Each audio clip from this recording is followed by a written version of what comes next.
करेंगे तो अच्छा लगेगा। अपने कार्यकर्ता पीछे रह जाओ, जरा समझो बात को। 2 मिनट रुक जाओ, वही लोग सब रुक जाओ। तुम इधर से हटो, इधर से साइड दो, इधर से साइड दो। मूसलाधार बारिश ने प्रदेश भर में भारी कोहराम बचाया हुआ है। शहरी क्षेत्र में जहां घरों में बारिश का पानी घुस गया, वहीं कई बांध भी टूट गए हैं, जिससे अनेक गांवों को चपेट में ले लिया। धार जिले में 304 करोड़ रुपयों की लागत से निर्माणाधीन कारम बांध में आए लीकेज की घटना से मंडरा रहे संकट को देखते हुए धार और खरगोन के लगभग 18 गांव खाली कराए गए थे। मौके पर सेना और एनडीआरएफ की टीम को तैनात किया गया था। इसी बीच अब डैम निर्माण में भ्रष्टाचार को लेकर ई टेंडरिंग घोटाला सुर्खियों में आ गया है।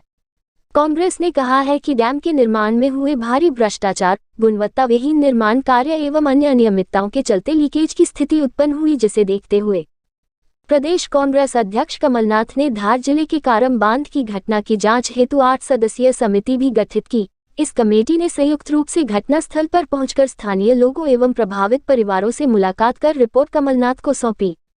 धार जिले की कारम परियोजना के बांध टूटने पर जहां प्रदेश सरकार अपने आप को बचाने का प्रयास कर रही है, वहीं विपक्षी दल कांग्रेस ने मोर्चा संभालते हुए भाजपा की प्रदेश सरकार को दोषी ठहराते हुए भारी भ्रष्टाचार का आरोप लगाते हुए एफआईआर करने की मांग की है।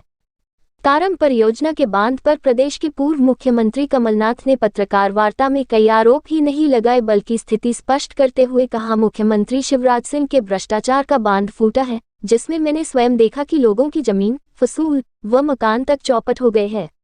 11 गाँव में तो पानी घुसा ही है। जमीन का ये तो जमीन तो परमानेंटली गई, जमीन का भी बहुत आपने बहुत कम दिया। अब इन्हें कहाँ बसाएंगे आप?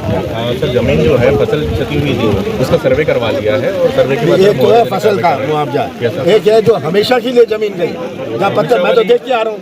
वो सर सर्वे करवा रहे हैं, एक बार देख लेते हैं। हमेशा वाली सर जमीन नहीं गई था, पर अभी इनको कहाँ बसाएंगे? वो तो मुझे कह रहे थे हम तो पहाड़ी के ऊपर या जंगल में। सर वो अपने उनके घर सेफ थे, किसी घर में क्षति नहीं। नहीं, घर मैंने देखा क्षति हुई है, मैं तो देख के आ रहा हूँ। क्षति हुई साहब, और आपके सर्वे करने वाले बिल्कुल गलत बोल रहे हैं। तो कैंप था सर सामने, उसमें क्षति हुई है। कैंप थोड़ा बह गया क्योंकि सामने मैंने पूरा गाँव का गाँव डूब गया, जमीनें गई, पानी गया।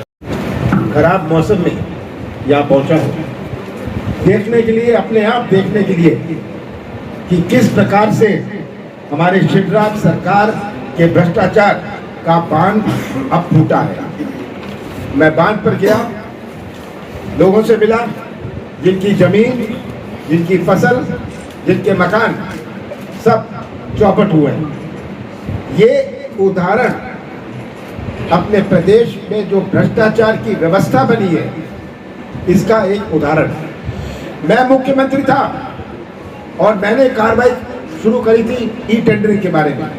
ये कार्रवाई चल रही थी, इसमें जैसे जीतू पटवारी जी ने आपको जानकारी दी, मैं दोहराना नहीं चाहता हूँ, पर जो समझने की बात है, आज किस प्रकार से बाढ़ आई हुई है मध्य प्रदेश में, भ्रष्टाचार की बाढ़ आई हुई है, भ्रष्टाचार की दीमक लगी है और इससे हर वर्ग, हर व्यक्ति प्रभावित हो रहा है। ये भ्रष्टाचार का पैसा हमारे नौजवानों के भविष्य को प्रभावित करता है। ये हमारा भ्रष्टाचार जो हो रहा है हर चीज में, हर ठेके में, जब तक सौदा ना हो, जब तक भ्रष्टाचार ना हो, वो सौदा कंप्लीट नहीं होता। इतनी सारी योजनाएं रुकी पड़ी हैं क्योंकि दलाली का सौदा अभी पूरा नहीं हुआ। ये आज परिस्थिति पूरे प्रदेश की है। मैंने आज देख के ताज्जुब हुआ डैम को, और आप में से अगर कोई गए हैं, किस तरह मिट्टी का डैम, मिट्टी का डैम, पता नहीं ऐसे कितने डैम मध्य प्रदेश में बने। हमारे पुल, अभी हाल में ही पुल बह गए, और ये पहली बरसात थी इस डैम की, ये कारम डैम की पहली बरसात थी जहां ये इतनी बड़ी दुर्घटना हुई। हमारे धार के 12 गांव, हमारे महेश्वर के 8 गांव और 100% आदिवासी ये प्रभावित हुए। इनकी जमीन, इनका घर, और जो जमीन केवल फसल नहीं गई, ये तो जमीन भी गई, वहां पत्थर आए, मिट्टी सब गई, बह गई। अब ये जिंदगी भर के लिए यहाँ खेती नहीं कर सकते, और ये एहसास नहीं हो रहा क्योंकि शिवराज जी और उनके पूरे सरकार उनकी पूरी कैबिनेट जानती है कि 14 महीनों में कांग्रेस की सरकार बनने वाली है। ये इसको हम नहीं छोड़ेंगे। इसमें कोई कार्रवाई अभी तक नहीं हुई। फौरन FIR लगाना था।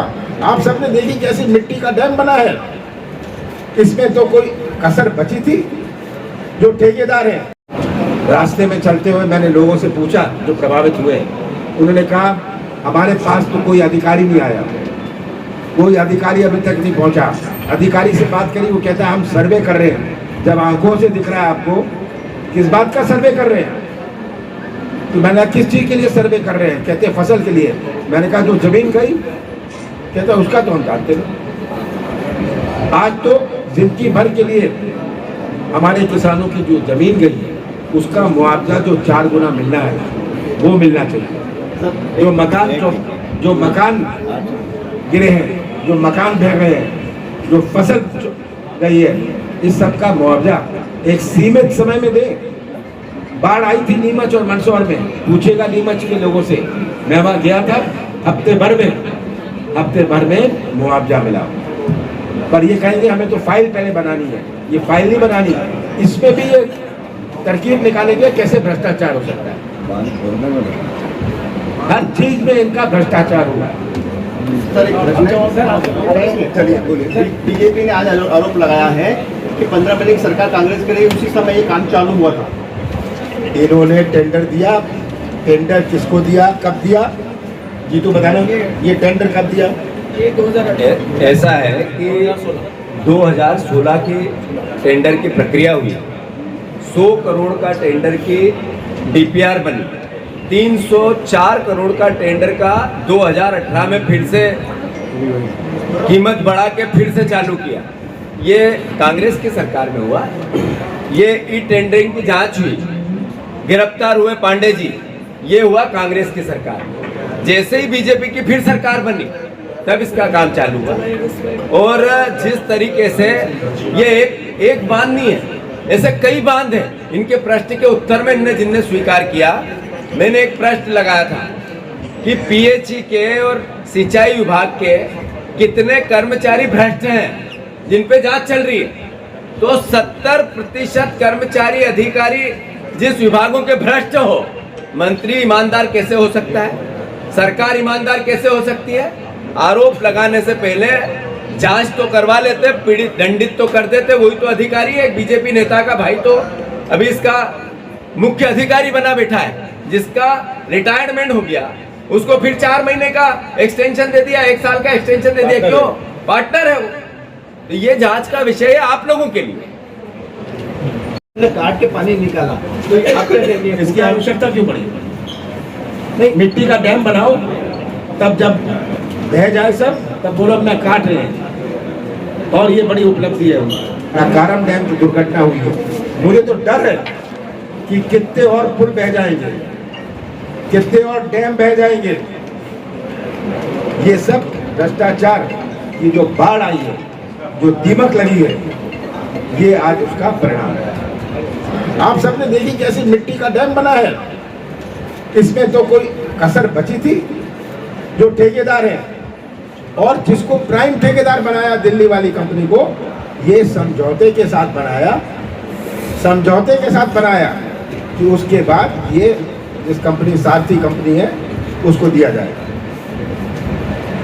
इससे बड़ा प्रमाण क्या हो सकता है जो आप सबने देखा है?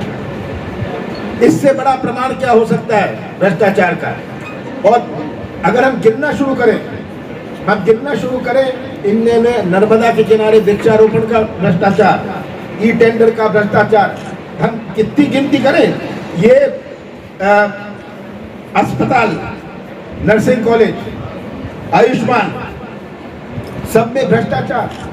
आज पंचायत से लेके मंत्रालय तक ये भ्रष्टाचार की व्यवस्था बनी है। आज सबसे बड़ी चिंता नौजवानों की भविष्य की है। इसीलिए मध्य प्रदेश में निवेश नहीं आ रहा। मैंने जब बड़ी बड़ी कंपनियों से बात करी है, सब कहते हैं मध्य प्रदेश में इतना भ्रष्टाचार है, कुछ चीज आगे बढ़ती नहीं। अगर निवेश नहीं आएगा, नौजवानों के भविष्य क्या होगा? मैं तो कहता हूं हमेशा कि नौजवानों का भविष्य हमारी सबसे बड़ी चुनौती है। ये नई पीढ़ी की अपनी सोच है, उनकी अपनी तरफ है। और जब तक ये नई पीढ़ी का जो हमारे मध्य प्रदेश का निर्माण करेंगे भविष्य में, इनका भविष्य सुरक्षित ही रहे, तो कैसा निर्माण मध्य प्रदेश का होगा। पर बीजेपी ने भी मैं मानता हूं कि समझ लिया है कि 14 महीनों बाद इनकी सरकार नहीं रहेगी। अभी जो समेट लो, लपेट लो, कर लो। अभी जो हाल में जनपद जिला पंचायत के चुनाव हुए, नगर परिषद के चुनाव हुए, नगर पालिका के चुनाव हुए,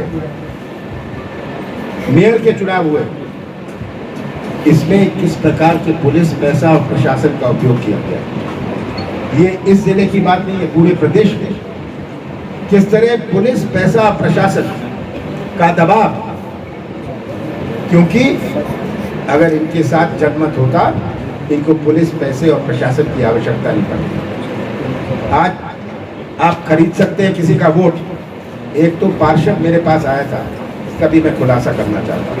उसने कहा मुझे 10 लाख रुपए मिलेंगे, मेरी मैं वोट तो दूंगा बीजेपी को, पर मैं रहूंगा कांग्रेस।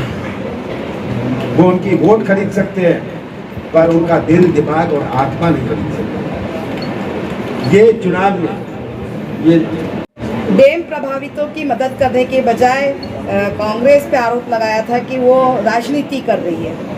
अगर हम यहाँ आए इसका मतलब ये राजनीति है। हम बड़े दुख से मैं वापस जा रहा हूँ। जो मैंने बातें सुनी है, जो आज सबसे जो प्रभावित हुए बहुतों से मैं मिला, बड़े दुख से मैं वापस, उनकी हालत देख के, जो जंगल में रह रहे हैं, ये क्या राजनीति हो गई है। डैम का पानी निकालकर बीजेपी अपनी ट्वीट कर रही है। बीजेपी तो हर चीज पर अपना इवेंट बनाती है। कलाकारी में तो उनमें कोई कमी है नहीं। मैं तो शिवराज सिंह को कहता हूँ, उनका खाना तभी हजम होता है जब वो दिन भर पूरे कलाकारी करें, नहीं तो उनका खाना ही नहीं हजम होता। कल मंत्री ने कर्मचारियों का भी सम्मान किया। उसको आप क्या कहेंगे? 3 मंत्री यहाँ रहे 24 घंटे, आप क्या कहेंगे? 3 मंत्री यहाँ रहे, नाटक, नौटंकी, कलाकारी, इवेंट बनाने के लिए, लोगों को गुमराह करने के लिए। यही इनके 18 साल का इतिहास है कि ध्यान मोड़ो, ऐसा इवेंट करो, मीडिया में कहो कि हमने ये बचा लिया, लोगों को बर्बाद कर दिया, उसकी बात नहीं करेंगे, बचा दिया। हम चाहते हैं कि पूरी जांच हो, FIR हो, गिरफ्तारी हो, सबको मुआवजा मिले। मुआवजा केवल फसल का नहीं, उनकी जो हमेशा के लिए जमीन गई है, उनके मकानों का भी, और इनको सीमित समय में 4 गुना मुआवजा, जो कांग्रेस सरकार ने मुआवजा का नियम बनाया था, 4 गुना मुआवजा दिया जाए। आपकी जांच कमेटी बनाई गई थी, उस जांच कमेटी ने आपको क्या ये तो रिपोर्ट आप दी? पढ़ रहे हैं, वही तो जांच रिपोर्ट है, कमेटी, जांच ये तो रिपोर्ट है जो हमने। कांग्रेस का अगला कदम क्या रहेगा? अगर ये कार्रवाई नहीं होती है तो कांग्रेस अब क्या करेंगे? बिल्कुल हमारी सरकार आएगी, हम इनको जो कार्रवाई करनी है, कानूनी कार्रवाई करनी है, हम करेंगे।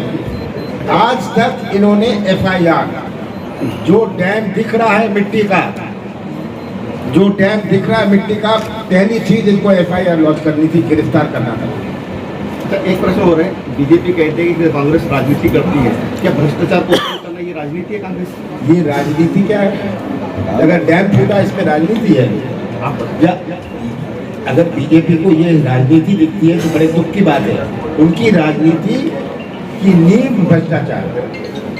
और हमने तो शुरू किया था, माफिया के खिलाफ वो चालू किया था, हमने मिलावट शुद्ध का युद्ध शुरू किया था, क्योंकि मध्य प्रदेश की पहचान बनी। मध्य प्रदेश की पहचान भ्रष्टाचार से नहीं। ये मेरा प्रयास था, लोगों को विश्वास हुए, मध्य प्रदेश पर विश्वास होगा तभी तो निवेश आएगा। ये हमने शुरुआत करी थी। और टेंडरिंग में मैंने जांच आगे बढ़ाई थी, पर 15 महीने हमारी सरकार रही, जिसमें 2-2.5 महीने गए लोकसभा चुनाव और आचार संहिता में। 11.5 महीने में जो हो सकता था, हमने अपनी नीति और नियत का परिचय पूरे प्रदेश को दिया। विधानसभा में कांग्रेस को उठाएगी क्या? बिल्कुल, ये तो मुद्दा जरूर उठाएंगे। भ्रष्टाचार, देखिए ये तो एक है, इसमें हर चीज का भ्रष्टाचार, व्यापक का भ्रष्टाचार, कुछ ले लो, इनके हर काम जुड़े हुए हैं भ्रष्टाचार।